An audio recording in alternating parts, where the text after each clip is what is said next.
Hello everyone, this is Kubo and this is my laundry talk.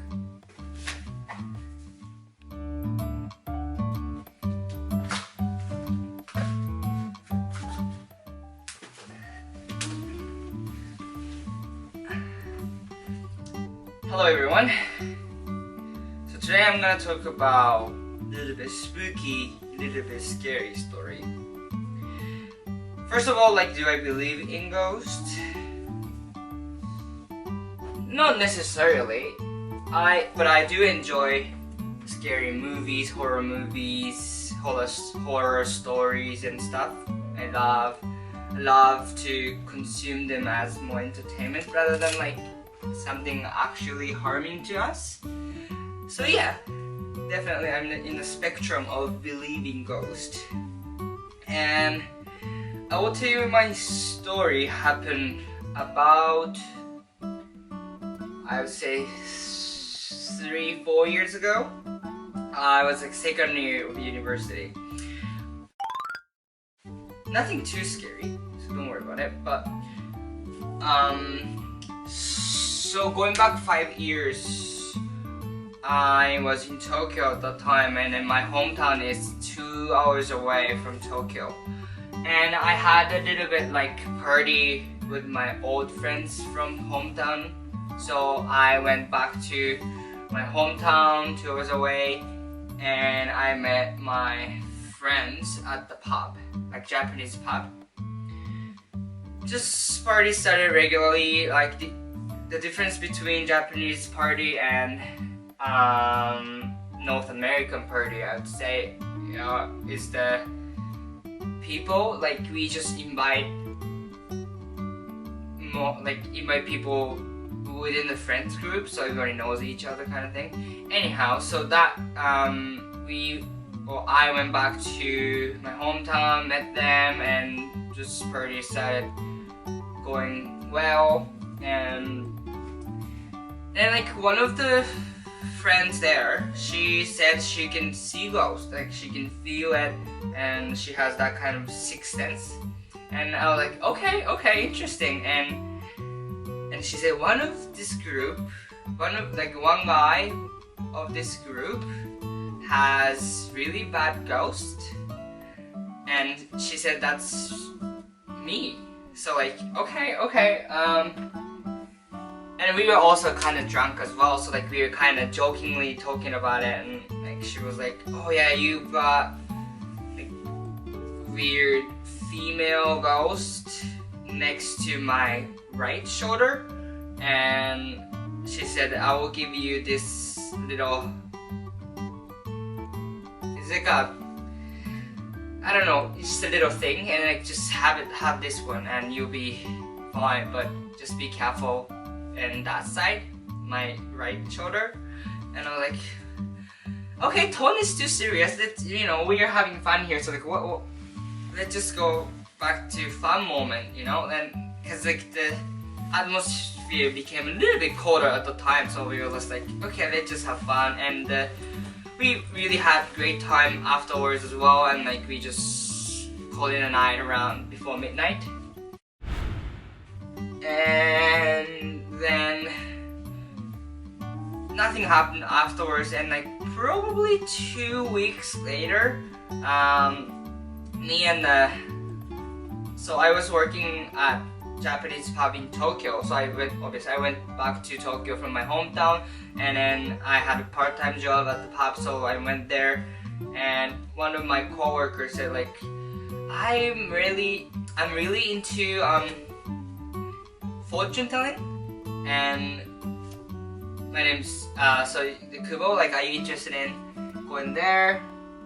Talking to them. I'm like, yeah, I've never done it before, so I never know until I try, kind of motivation. So I just went to fortune telling place in Shibuya, and we meet up at Shibuya, and we went to the place, and they charge us 60 bucks for 45-minute session.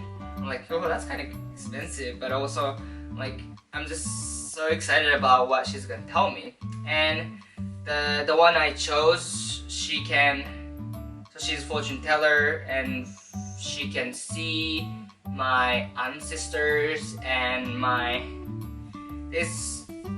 there is the idea of like ghost always protecting me or protecting people, and some people always carry those ghosts to protect themselves kind of situation, and she can see that kind of ghost always protects me or protects people. And I was talking to her, and she has like 2 little round rocks, and she shakes it like back and forth, and like, I'm gonna see your ancestors and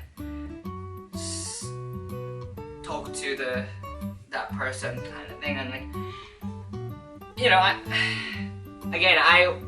I like spiritual thing, and then but in a way that I take it more entertainment rather than something too serious. So like, okay, I'm like, it's kind of sketchy all the behavior, but I'm like, okay, I will go with it. I'm just gonna go with the flow. And she was telling me like, oh, you're this kind of person, and your protection, the ghost protecting me, and that's my grandfather. And then he was telling you that I'm doing great, blah blah blah. So like, it was going fine. It wasn't too funny, but it wasn't like too serious either. But she also mentioned at the time like, also there's like one lady next to your right shoulder. I was like, oh, that's something I've heard, like I'm familiar with, because 2 weeks before I talked to the one of my friends, and she said I have girl ghost or lady ghost next to my right shoulder. And this fortune teller also told me that, and I didn't obviously mention about it at all. So I was kind of surprised, and like I felt very spooky about it. Like, oh, I don't know if I like that or not. But anyway, I just didn't mention. No, I think I actually mentioned about it. Like, I was told that by the other lady at 2 weeks ago, kind of thing. And she was like, yeah, there is like one lady next to my right shoulder, and and then I was like, should I be scared, or like should I be concerned? And she was like, yeah, maybe she has some sort of like hate towards me, so just be careful, she said. I'm like, okay. And time passes, probably 5 days, 6 days later. I also have other job, which is pizza delivery, and I was a delivery man. Typically in Japan, we deliver most pizza by scooter, like motorcycle.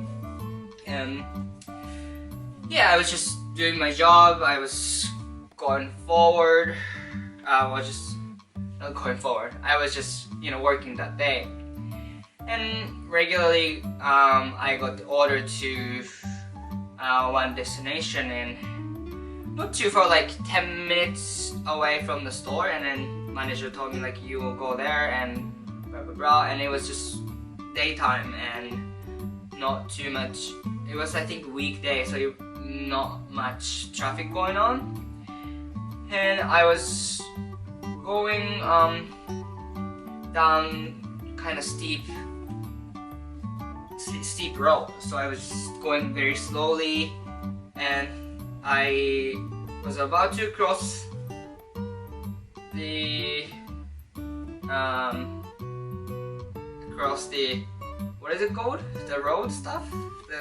This kind of road, and there's like a 4-way stop. So I stopped and I went for very slowly, and suddenly the right side of the road, car comes in and crashed me. I was at that moment like, oh shoot, like I'm about to deliver my pizza, but like I'm in danger kind of thing. And the moment passes, and like I was fine, I was conscious, but my scooter was falling down, and weirdly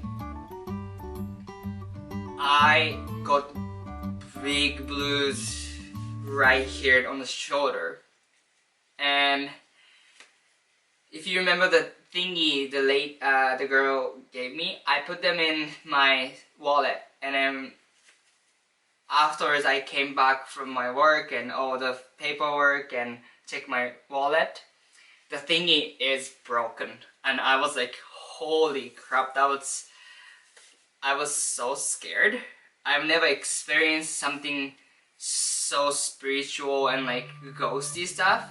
It could be just a coincidence, but just it gave me a lot of chill. And after like a few months, I was so scared of like what this lady will do next kind of thing. And I was talking to the friend who gave me those little thing, and like, am I okay, and blah blah blah kind of thing.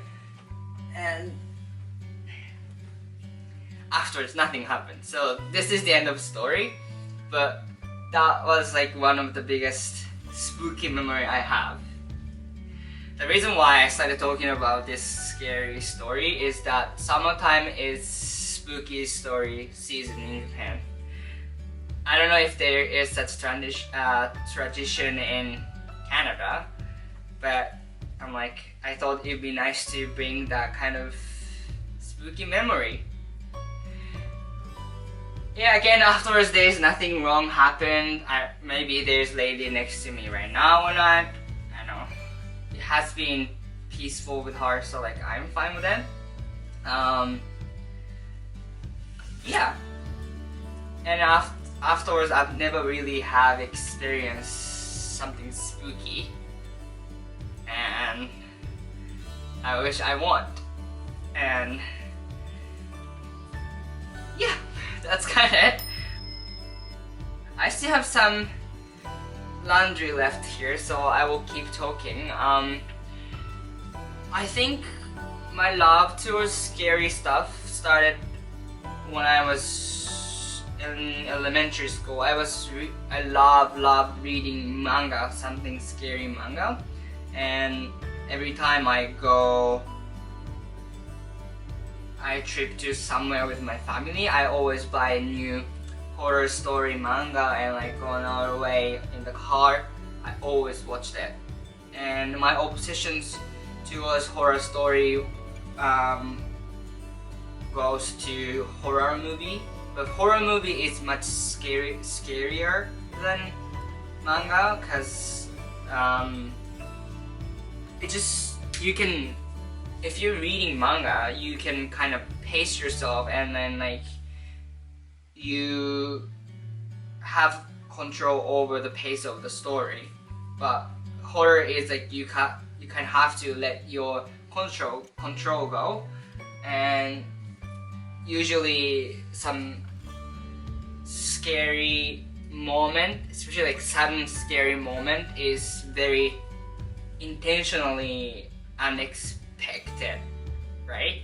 So I don't love that, but I do enjoy it. And afterwards I also expanded my obsession towards horror novels, and I used to love those novels, especially well-written ones. Not just scary, but like there's a little bit not suspect.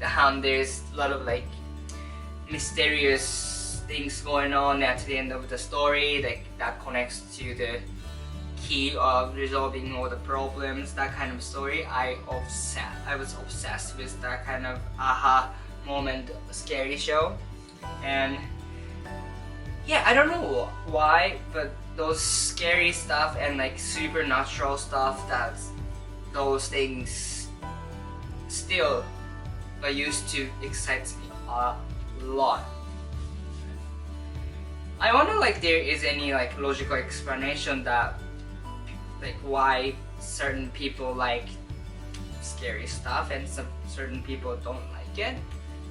Cause like I don't think it's not as simple as like, oh, people don't like something scary and then people like something scary. I think there is some complex towards why do certain people get attracted towards those scary movies, and some are not.